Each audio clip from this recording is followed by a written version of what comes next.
Hello there, YouTube. It's your boy B3, back with another kicking movie reaction review. Today we are talking about Invasion of the Body Snatchers from 1978. Yeah, this is the remake of Invasion of the Body Snatchers. I picked it up years ago, and I haven't seen the original. I'm sorry. I know the original is like exactly the type of movie I love, but I just haven't seen it. I haven't seen it. The only reason I got this one and kind of watched it beforehand is specifically because Leonard Nimoy is in it. That's basically the reason. I believe it's rated PG. It's a sci-fi horror film. Lots of suspense as well.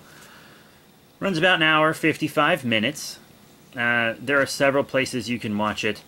Philo and Vudu would be the main two for streaming. Or you can, just get a physical copy. Most of my movies are physical copy. It's got a 7.4 out of 10 on IMDb, 92% on Rotten Tomatoes, and a 75% on Metacritic, with 90% of Google users liking the film. So, quick read up here. This remake of the classic horror film is set in San Francisco. Matthew Bennell assumes that when a friend complains of her husband's strange mood, it's a marital issue. However, he begins to worry as more people report similar observations. His concern is confirmed when writer Jack Belichick and his wife discover a mutated corpse. Besieged by an invisible enemy, Bennell must work quickly before the city is consumed. Hit on December 2nd, directed by Philip Kaufman. Music by Denny Zeitlin. It's adapted from The Body Snatchers, of course. Box office, $24.9 million in North America. Donald Sutherland played Matthew Bennell. Brooke Adams played Elizabeth Driscoll. Don Siegel played a taxi driver, which is some reason credited above Jeff Goldblum as Jack Belichick on Google. Veronica Cartwright played Nancy Belichick. Leonard Nimoy played Dr. David Kerbner. And Kevin McCarthy played the Running Man. So, several pretty recognizable names attached to this film. And, it's not really my favorite. It's not really my favorite. I love the ending with the point and the scream. That's an incredibly famous shot, a very famous ending, even for a remake, especially for a remake, Very, very good ending, but I found myself kind of zoning a lot on the way there. I thought that the practical effects for the plants and the, growing plant bodies and stuff were good. I really liked that. There's the suspense of not knowing who's a plant person. I think that's very interesting. So much going on in the film, but it kind of does feel like it can drag at times. It really does feel like it can drag at times. And it kind of gets, right into it, almost. And one really crazy thing, and this is where the big spoilers start to hit. It seems like humanity just loses in the end. Very interesting. So I know the original Body Snatchers was supposed to be kind of a metaphor about communism, like basically all alien movies of that time. But this one,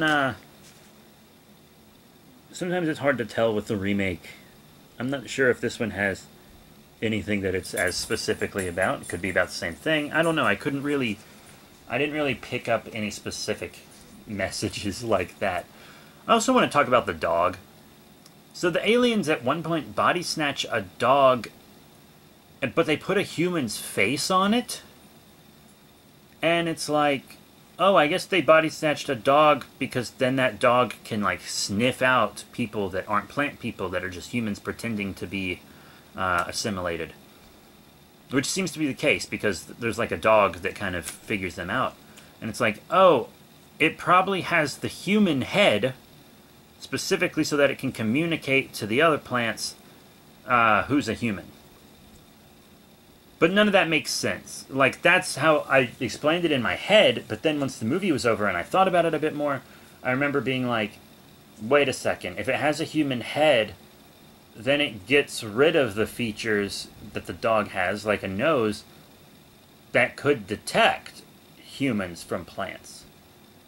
And it also barked. It couldn't speak. So why does it have a human head? It just has a human head to look shocking, and that's it. They could have done more with that dog. They could have done more with that dog.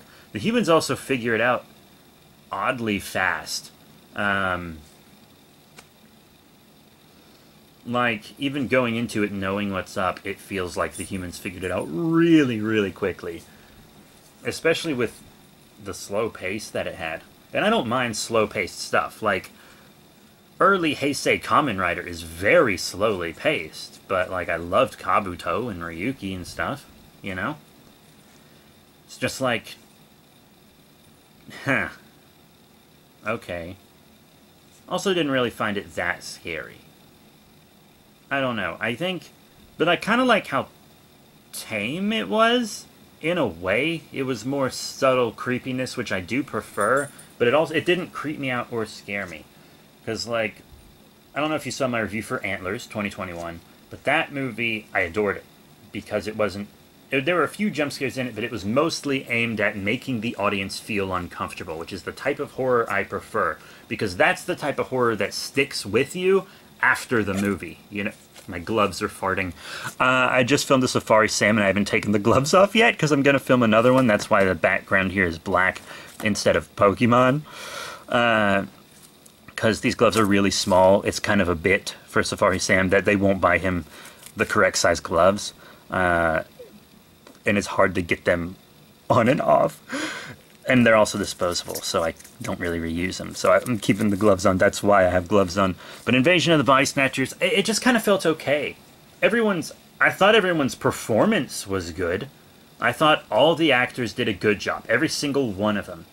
And I kind of liked the subtlety of it. And if that subtlety would have been a bit more aimed at making me feel uncomfortable, I probably would have loved this film. And it seems like this is a remake that's very well remembered by people. It's even given some attention in the Leonard Nimoy documentary. I think it was We Are Spock. Is that what it's called? I watched it on Netflix a while back. It's given a decent amount of attention in that, even though that documentary mostly talks about Star Trek, because of course it does. But yeah, that's whack, Jack. But anyways, Donald Sutherland, Brooke Adams, Leonard Nimoy, Jeff Goldblum, Veronica Cartwright. Some very recognizable names. If you show someone just a picture of the point and scream at the end of the movie, they're going to know exactly what it's from, probably. And I actually see this film referenced more than the original in stuff.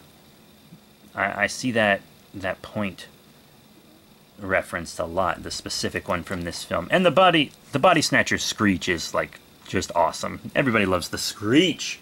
So that's it. Thank you all once again for your support. I am very behind on movie reaction reviews because I've been focusing mostly on trading card stuff. I'm kind of getting sick of trading cards. I mean, I still love it. It's a hobby that I'll probably enjoy my whole life.